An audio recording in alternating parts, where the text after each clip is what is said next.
뇌출혈이 만약에 나온다면은 어떤 약제와 처치가 이루어질 수 있나요? 일단은 비타-K, 지혈제. 지혈제 지혈되게 도와주는 비타민. 그런 것도 들어가고요. 아무래도 출혈량이 많다 보니까 뇌압이라던가 이런 게 또 네. 높아질 가능성이 크겠죠. 뇌압을 낮춰줄 수 있는 그런 약들도 좀 들어갈 수도 있고. 보통 제 경험에서는 이뇨제 썼던 것 같아요. 이뇨제, 만니토를 쓰기는 하고 약제로는 그런 거 썼던 것 같고 또 혈압 조절도 해야 되고. 보통 혈압이 높게 나오더라고요. 뇌출혈 계시는. 그래서 낮춰야 혈압 되는데. 강화제. 혈압 강화제. 이씨, 한국말이 더 어렵대. 페리디핀 이런 생각밖에 안 하고 있었는데 혈압 강화제 같은 거 그런 것도 한 요 정도 썼던 것 같아요. 머리가 많이 아프다고 막 하잖아요. 그래서 네. 진통제 썼던 것 같고 그리고 토도 많이 하더라고요.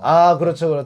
상승하니까 뇌압이. 네. 그래서 항구토제도 네, 들어가야 항구토제도 되고. 주고 토하니까 위산부도 조절해줘야 되죠. 이게 네. 섭스이니까 네. 그것도 주고 이렇게 막 뇌압이 차고 계속 출혈이 생기면은 발작을 또 할 수가 있어요. 항경련제. 네, 항정관제 같은 걸 또 줄 수가 있고. 하지만 진통제 같은 경우에는 우리가 비스테로이드성 소염 진통제라고 하잖아요. 네. NSAID라고. 이거는 뇌출혈 위험도 높인다는 연구 결과가 있어서 그런지 의사 선생님들이 이거는 잘 안 쓰는 것 같더라고요. 네. 근데 이렇게 두통 있고 뇌출혈 있을 때 통증 조절이 되게 중요해요. 통증 있으면 혈압은 올라가게 돼 있기 때문에. 맞아, 아프면 더 올라가요. 그래서 당연시 여기면 안 될 것 같아요. 뭐 뇌출혈 있으니까 당연히 머리가 아프겠지. 좀 기다려보지 뭐 혈압 낮춰지면 괜찮아질 거야. 이렇게 생각하면 안 될 것 같아. 아프면은 그걸 잘 캐치해서 바로바로 노티를 해야 돼. 맞아요. 우리 간호 때 배울 때 그 뇌출혈 환자가 있으면은 일단 혈압 때문에 상체를 좀 높여야 된다. 네. 그리고 통증에 자극을 주면 안 된다. 네. 그렇게 얘기하잖아요. 저희는 폴리도 안 하게 해요. 그 의식이 아예 없으면은 해야 되지만 저희는 의식이 어느 정도 있는 상황이면은 폴리도 안 해요. 뭐 해야 된다면 수술실에서도 폴리를 할 수 있으니까 거기서 마취하고 나서 폴리를 하면 되니까 그 정도로 통증을 되게 중요하게 여기거든요. 이런 약제를 보통 쓰고 난 다음에 처치는 어떤 처치가 이루어지나요? 그 치료하기 위한.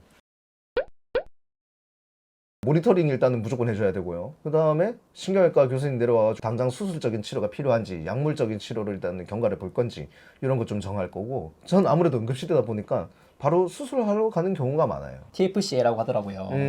이 수술 비용이 비싸잖아요. 네. 그래서 찾아보니까 한 수술 자체 그 비용이 500만 원 정도 된다고 하더라고요. 네. 그리고 이제 그 출혈 부위를 막는데 재료대를 써야 될 거 아니에요. 그렇죠. 소모품을. 그 소모품이 상당히 비싸더라고요.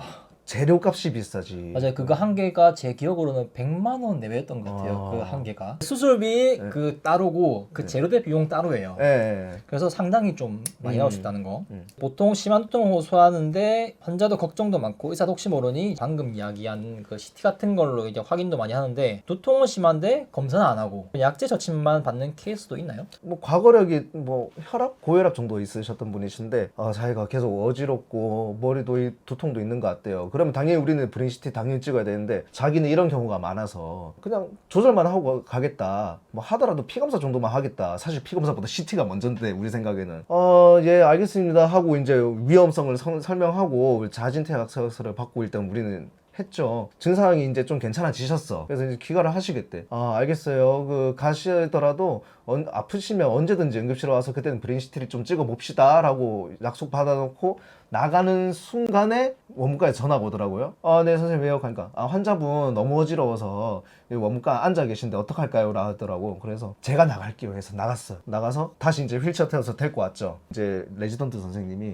환자분 제가 봤을 때는 꼭 찍어 봐야 될 것 같습니다. 안 나오면 다행이겠지만 지금 증상을 봤을 때는 이거 안 하면 좀 큰일 날 것 같거든요. 겨우겨우 그것도 설득을 했어. 우리가 안 찍겠다는 사람은 굳이 찍었는데 해머리지네, 뇌출혈이네. 그래서 그분은 바로 시술 들어갔어요. 그래서 살린 경우가 천만다행이네요. 진짜 천만다행이고, 그 환자분들의 의견 저희가 되게 존중하지만은 해야 될 건 꼭 해야 되거든요. 우리 병원도 사실 우리가 월급쟁이야. 솔직히 안 하고 가면 우리가 편하긴 하거든요. 그만큼 일이 줄어드는 거니까. 저희가 그래도 프로의식과 사명감을 없이 하는 사람들이 아니기 때문에 저희가 하는 얘기 꼭 주의사항을 꼭 새겨 들어주세요. 그리고 뭘 하든 이득일 겁니다. 검사를 하면. 해서 없으면 천만다행이니까 이득일 거고, 해서 뭐 나왔다 그러면은 빨리 처치를 할 수 있으니까 그것도 어떻게 보면은 불운이지만 어떻게 보면 빨리 처치했으니까 그것도 이득이니까 진짜로 그런 증상 있으면 특히 머리랑 흉부. 젊을 때 두통이 온다고 하면은 긴장성 두통이나 맞아요. 편두통인 경우가 많잖아요. 네. 그 두통 종류 중에 가장 흔한 질환이 긴장성 두통이라고 하더라고요. 요즘 젊은 사람들 뇌출혈이 있다 해가지고 아까 CT 얘기도 했었고 이게 또 의사 판단이지 않을까 싶은데 병원도 수익을 수익을 노골적으로 이렇게 올리고 싶어하는 그런 의사도 종종 있거든요. 네. 그래서 이제 30대 젊은 환자가 보통 두통이 있어서 온다. 딱 봐도 뇌출혈은 아닐 것 같은데, 그러니까 의사가 딱 봤을 때 그렇지만 시트를 찍기 위한 시나리오가 몇 개 있어요.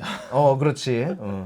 진짜 보통의 의사들은 환자를 위하는 그런 마음이 있는 의사들은 진짜 자신의 신념대로 보통 하거든요. 네. 진짜 아닐 것 같으면 검사 안 하고 또 진통제만 주고 증상 조절되고 진짜 나중에 또 이렇게 되면은 한 번 더 와라 이렇게 얘기하고 이렇게 하잖아요. 근데 이제 수익에 중점을 둔 그런 경우라면은 환자를 위하는 것 같은 말은 엄청 해요. 네. 약간 사기꾼 같은 약장수. 이거죠. 공포 마케팅 같은 거. 네. 일종의 공포 마케팅 기술이라고 봐요. 네. 그렇게 하는 게 이제 왠지 검사를 하지 않으면은 나에게 큰 문제가 생길 것 같이 그렇게 얘기를 하고 근데 의사가 얘기하는데 무시할 수는 없거든요. 그렇죠. 검사를 하지 않고 집에 갈 경우에는 상당히 좀 찜찜하고 큰 실수를 하는 것 같은 그런 인상을 주게 만들어요. 사망할 가능성이 있습니다.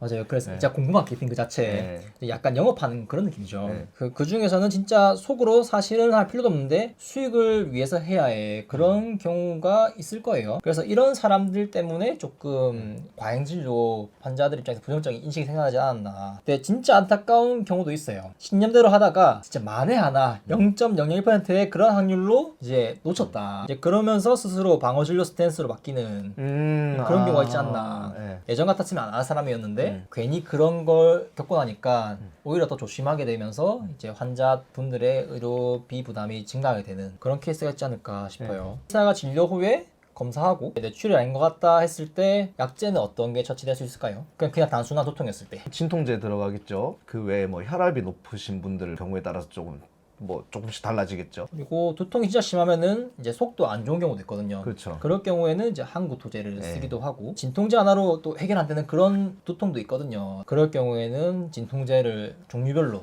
맞기도 하고 진짜 심하다 하면은 페치닌 같은 그런 좀 진짜 마약성 진통제를 맞기도 하고 정신 건강의학적인 문제 있는 분들한테는 약간 좀 항정신적 뭐 그런 약도 좀 처방해 주는 경우도 본 것 같아요. 저는. 신경 안정제. 신경 안정제. 반려로 인해서 막 두통이 오는 그런 경우도 하면은 이제 해열작용이 있는 그런 진통제 주기도 하고 이제 이런 비용적인 측면을 이제 계산해 보면은 응급관리료를 편의상 그냥 6만 원으로 잡고 이제 진료비, 진통제, 항구토제, 위산부미 조절제, 수액, 뭐 의료 소모품 이런 거 감안해서 이제 4만 원 추가된다 하면은 10만 원이죠. 그리고 다른 검사 하나도 안 하고 그냥 단순히 두통이다 그러면은 경증이잖아요. 네.